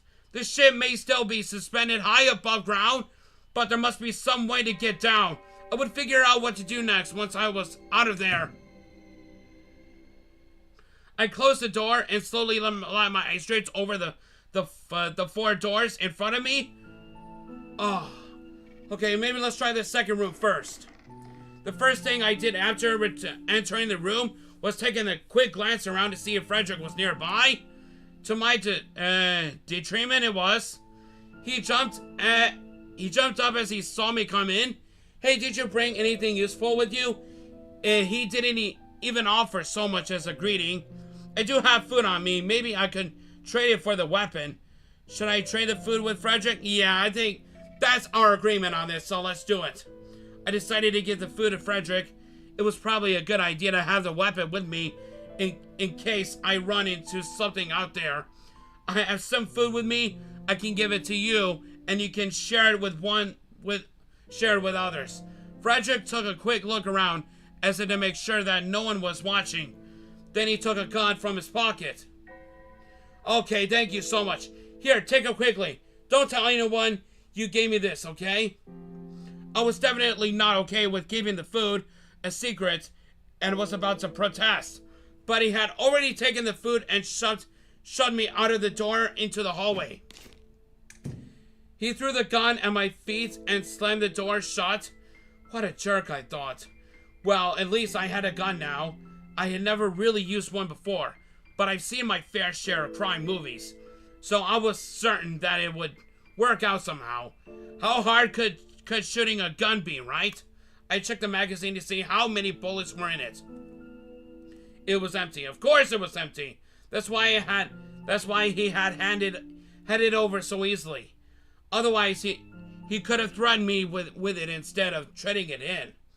How could I have been fooled this easily? Frustrated, I put it away and turned towards the other doors.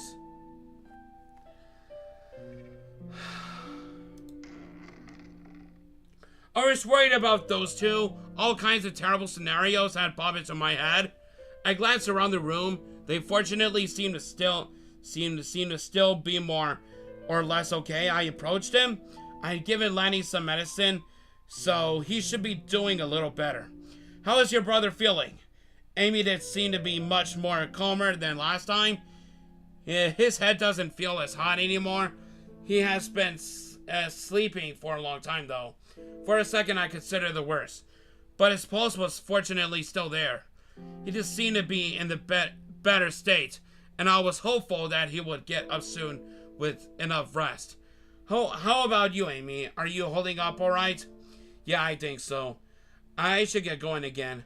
I'll come back soon to check on you and Lenny again. Okay, hope you won't have to be away for a long again. Long? I hadn't been out for that long, but it was understandable that she didn't want to be left all alone. She was likely exaggerating. I walked by the canned food and considered taking some with me. Let's take the remaining half.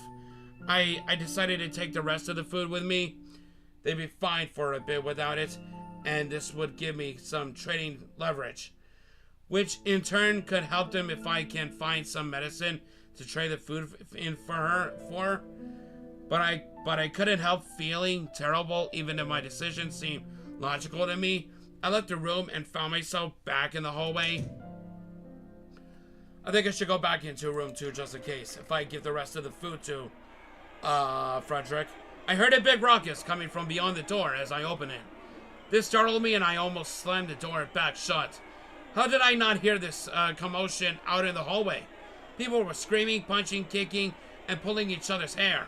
Others were smashing other people's heads against walls. Everyone was doing their best to kill and not be killed. It was a horrible scene. As I stood there, dumbfounded, I quickly realized what this was all about. People were fighting over food. Instead of sharing it, they decided to fight each other for it. Soon I couldn't differentiate dead from alive. As everyone was covered in blood, I watched in horror. Suddenly, the brawling pair came dangerously close to me. I tried to dodge, but my back hit the door frame, and I was pushed out of the room as they slammed against me. I didn't think they even saw me, as they were too immersed in their fight. It seemed like the food shortage had been driving them to insanity.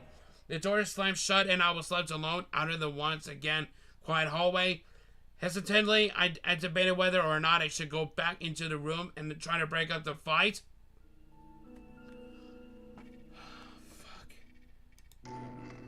I entered the room for a second time. Even though I hadn't been away for that long, everything seemed different. The faces of the people here had darkened considerably. I spotted an old man that I had talked to not too long ago and approached him, but he didn't even look up as I greeted him. He just sat there with a blank expression on his face, not even moving an inch. Hey, is everything okay? No response. As I looked around, I noticed that none of the others had moved from their spot. Nor had any of them looked up since I had entered this room. I tried to talk to them, but they wouldn't respond. It was as if they had suddenly turned into statues. Their eyes were devoid of any signs of life. I tried shaking them away, but they didn't react. Hello? Can anyone hear me? I cried out into the room in desperation, but my words echoed back emptily. What was going on? What had happened to them? Even though I was surrounded by people, I felt alone. Ugh. I jerked my head around. I scanned the dim room with my eyes until I finally saw something in one of the corners move ever so slightly. My heart started to race as I stepped closer. I couldn't quite make out what had made the sound, but it was probably a human, right? Ugh. It made a gurgling sound, and I hesitated for a bit. Horrific images of all kinds of creatures popped into my mind. I shook my head and tried to get them out of my head. After a few more cautious steps, I was finally close enough to see it. It was a girl. Whoa! Me! No! It wasn't just some girl. It wasn't the same girl I had ran into on the deck. Her body was limp. But as opposed to the other people in this room, she seemed more or less conscious. Cautiously picked her up and made my way towards the door. The words of the old man echoed in my ears. He told me that she was able to pass through the door just like I was. But why hadn't she left the room by herself? Did something happen that she got caught up in? How did she get in here anyway? I would have noticed her in the hallway. I turned towards my room. I had a bed and she would probably be safe there. Opening the door while carrying a person was no easy feat, but I finally succeeded and pulled her on the bed. Ugh. Her facial expression changed from one of pain to one of the relaxation. She instantly fell asleep. I debated whenever I wake her up and try to get some information out of her, but it didn't seem like she was in any condition to answer questions. Seeing her sleep so soundly made me went to take a break as well. But I pushed myself to step out of the room back into the hallway. I still needed to see if there was any way to get out of here. Okay, I want to try. How about the fourth one? As I entered the room, the dog instantly started barking and tugging on its chain. The hole in the wall behind it still seemed to be the only way out of this part of the ship. Once again, I went through my options to see what I could do to get past it. I had a gun, and there were bullets next to the dog. I attacked the dog using the gun. Okay, how about I do that? I quickly snatched up some of the bullets that were lying near the dog and loaded the gun. It felt rather heavy in my hands as I pointed it at the creature. The dog had stopped barking and was snarling at me with mad eyes. It was as if it knew what the object in my hands was for. My breath was getting heavier. My heartbeat accelerated. My finger twitched and suddenly silence engulfed me. It was soon replaced by a high-pitched sound. I had instinctively closed my eyes. I slowly opened them. A red puddle started tainting the area around the dog's corpse. I looked at the gun in my hands, and a wave of disgust engulfed me. I forcefully threw it into my corner of the room. Immediately, I started regretting what I had done to the animal. Cautiously stepped closer and watched it. I want to confirm whether it was really dead. Its body lay on the ground, motionless. It was truly dead without a doubt. I stepped over it and walked towards the hole in the wall. What I had done weighed heavily on my conscience. I stared into the hole. The hole stared back. Before I let the others know, I had to make sure that whatever was on the other side was safe. The hole was rather small, and I had trouble fitting through, but I succeeded eventually. After a while, I noticed that something was off. The hole seemed to go on far longer than it should, just like the Shawshank Redemption. But I expected to have already come out in another part of the ship, but it just went on and on. Then a sudden wave of fatigue came over me. It was as if I had stepped into a veil. The air had gotten heavier and my breathing became more ragged.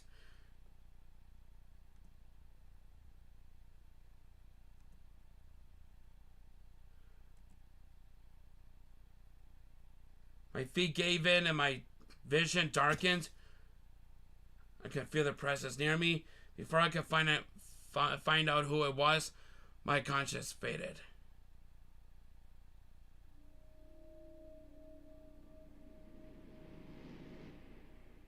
Okay, so is that it?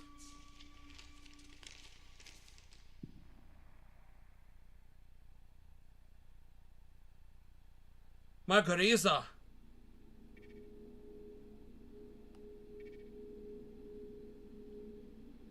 Oh my god, what the hell just happened?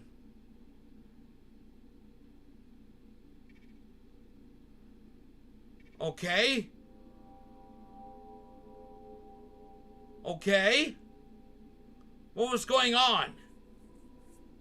Was this the end of the game, or what is going on? Oh, wow. Windows desktop skids the fan? Wow. There's someone who's here? Finally. After for a while now. Was this already it? How many times does this make now? Never thought his presence would make such a huge difference. Seems like his huge use is nearing its end. No need to keep him around. Then I wonder how long it'll take until I find another one. Letting it end like this would be quite boring though. And he did interact with her quite a lot. Maybe I should do one last experiment. I'll set him off with a bang. He deserves it for helping me so much. Alright, time to go make preparations.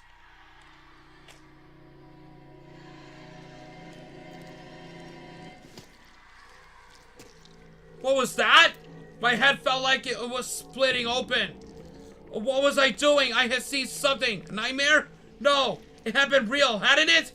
The pain was nearly unbearable. Images that seemed to have no relation to each other flashed through my mind. A plant, a dark room full of people, distorted faces, an ocean, 2 children, blood trail, pack of cats, a knife, pain. My head felt as if it was about to burst, and then it was over. The pain was gone. I steadied myself. The images I had seen, were they hallucinations or were they memories? My mind was all jumbled up. I called out as I left the bedroom, but no one answered. I approached the front door. My hand touched the cold doorknob. Sweat started to form on my arm. Was I afraid of what? I swallowed hard. My hand finally moved, and I turned the doorknob. As I stepped outside, I noticed everything looked normal. My breathing slowed. I hadn't noticed how tense my body had become. I stepped into a narrow alleyway that seemed to be leading into a busier part of the town. It was bustling with life. Something about the people walking by was off, but it was hard to put a finger on it. I was too far away. I decided to avoid the main street for now, and instead went to the other direction. My instincts told me that that was the right thing to do. Right as I turned into another alleyway, I saw something from the corner of my eyes. Had someone just entered one of the buildings? I hadn't turned my head quick enough. This brilliantly white structure seemed out of place amidst the gray houses that were lining the streets. As I trotted closer, I noticed that it looked awfully familiar to the lab I had walked in. No, it was the lab. What was it doing here? I stood in front of it for a while. I dumbfounded, but there was no mistaking it. This was my lab. The easiest way to make sure was entering it. The interior looked exactly like I remembered it. No one was at the reception, meaning no one to manually open the door. But I fortunately still knew the passcode. I made my way upstairs, walked towards the section M. On the way, I tried to keep my eyes and ears peeled in case one of my colleagues was around, but the place seemed to be totally deserted. That wasn't the only thing that was bothering me, though everything was oddly clean. Most people would likely not think that this was something to be concerned about. The problem was that there was no way someone had been able to find the time to tidy up the lab. Not only had we lost a big part of our staff, no one was in the right mood to bother with keeping things clean. As I was contemplating what this might mean, I finally reached my destination, my office. The door was slightly ajar. Did someone break in? I cautiously opened it. Fucking gnats. The room was empty.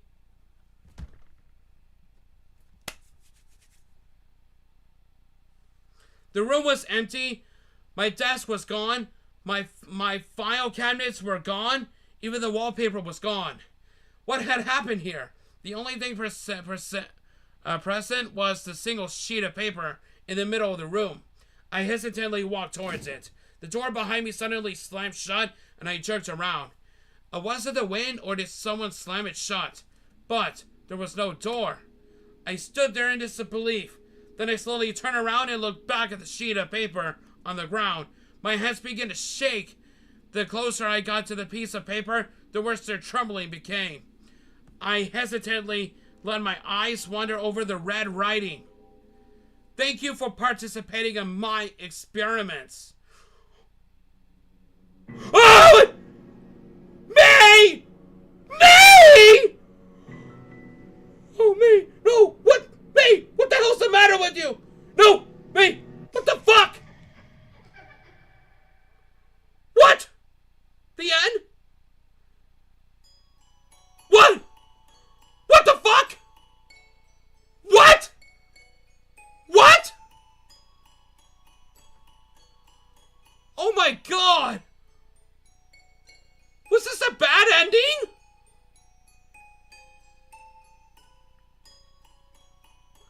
I think this was a bad ending.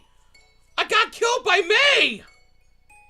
There was another May that looked really upset, or probably just like sad that I was about to die from that psycho version of May. And that was a bad ending, really? What the hell? What the hell just happened there?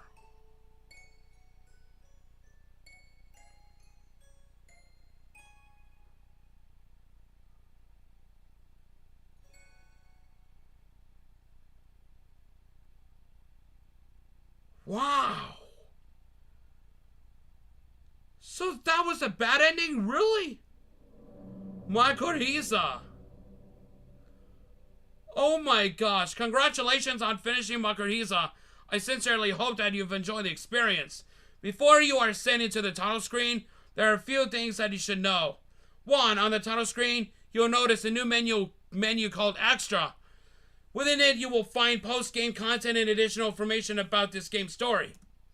You will also have the option to replay the intro and outro and view achievements. 2, we have done our best to make Mycorrhiza as bug-free, typo-free, and enjoyable as possible. But you might still encounter some bugs or have suggestions on how to improve the game. If you do, then please don't hesitate to fill out our feedback form. You can also find a link to the form of this game's menu. 3, you can get the soundtrack for free on Bandcamp. Okay, cool. 4, if anything new Mycorrhiza related happens, you'll hear about it on our Twitter at MycorrhizaVN. Feel free to tweet at us if you create anything Mycorrhiza related, like Let's Plays or fan art. Once again, thank you so much for sticking with us on the journey, and have fun with discovering the extras. Alright, we get the extras. Very cool.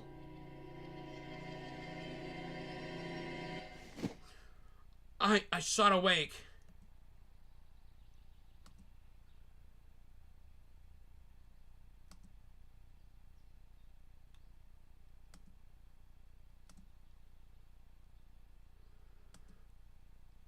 No one was here, even though the lights were on. It's still nagging.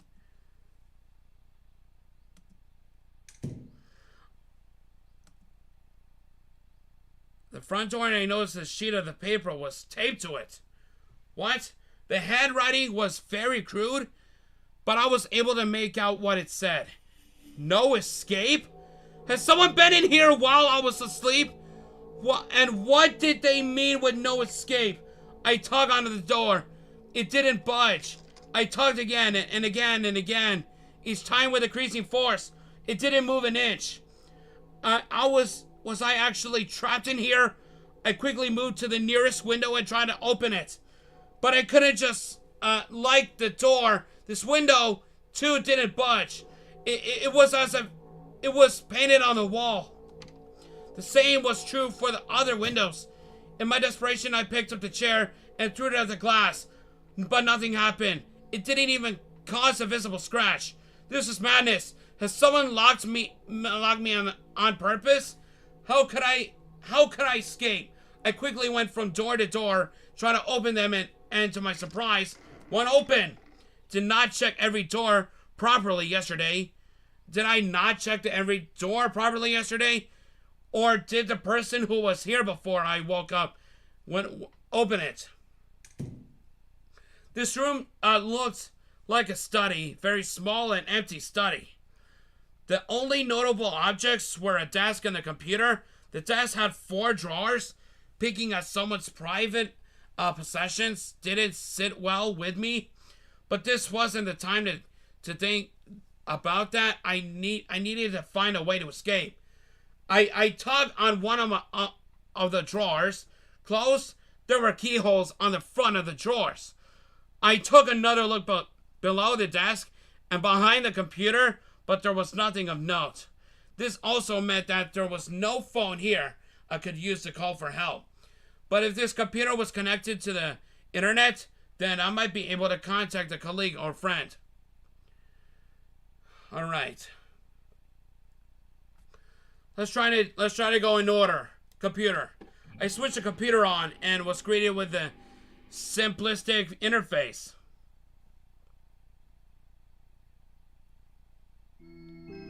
Whoa! Mindos? Welcome, Maria. What? Okay. Press play. What the fuck? Okay. Oh, alright. Alright. This looks so new. How about this? The text. Hits to finding the keys, part 1. 1, every door has 1 key. 2, the first door is the easiest. The third is the hardest. 3, for the third door, the order is important. View the next page if you are still having difficulties finding them. Okay, 1, obtain the journal. 2, find the book at the last moment. 3, learn about their mother and give her the food. Oh, what? What's this? Oh! Oh, it has a soundtrack! Let's see how much I really achieved. I have unlocked Law of the Neighbor. You finished Sabrina's and Frederick's route in the first door. They're all locked. What the hell is this? The most hilarious woman. You finished her route of the second door. There's a lot of these achievements I can really unlock soon. How could you? You shot the dog in the third door? What? Huh? Not all mysteries solved yet? You finished the outro. Wow. Oh my god. I think May was the one that's killing me. Getting closer to the truth. You read all the extra texts. Okay. Oh my god. Progress? We have 4 out of 22 so far.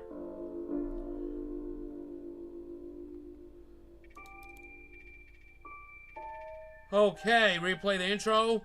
Can we get out of there? Drawer 1. I didn't have the key to try on this drawer. And what about the second one? No. Same thing. I was about to open the drawer when I realized there was no handle. Checking its sides and underside didn't uncover any hidden switches or keyholes. There was no way to open it without breaking it down by a bit, which would take forever without proper tools. But this drawer might contain a way for me to escape. A spare house key, for example. I decided to work on dismantling the drawer while I wasn't investigating the rest of the room. You can't open the fourth drawer in this version of the game. Thank you for your patience. What? Wow.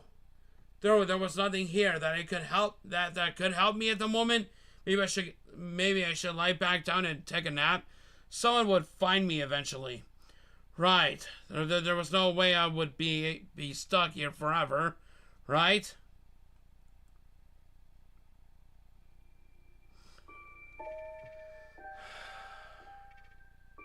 Well, this was fun. Wow. This was definitely fun. Yeah, guys, so I guess that's it. That was 4 out of 22. Progressed? But that was great. That was fun, guys. So it's really getting late for me. It's like a little after 11, so it's 11:04. So I really have to go to bed. So anyway, guys, let me check to see if everyone is fast asleep. Oh, hi, Danny Cleto. You're late. Wow. You've been here for a while, haven't you, Danny? I'm sure you have. But yeah, thank you so much for tuning in, my bro. And the rest of you guys that were fast asleep, thank you so much for joining this live stream. I know it's really later. I started to live stream like a little after 8. So I think I really got the ending right there where that psycho version of May really killed me with her knife. So it's just like the fate different. It was a different fate that Yuri had. But still in Toki Toki Literature Club, Yuri just like stabbed herself. Oh my god, that was so sad. Anyway, guys, thank you all for watching now. That was Mycorrhiza. If you want more of this, just make sure you just smash the like button, stay 20% cooler. Be ready for the real action, guys. We'll see you next time, guys. I'll be getting some sleep after all. See ya.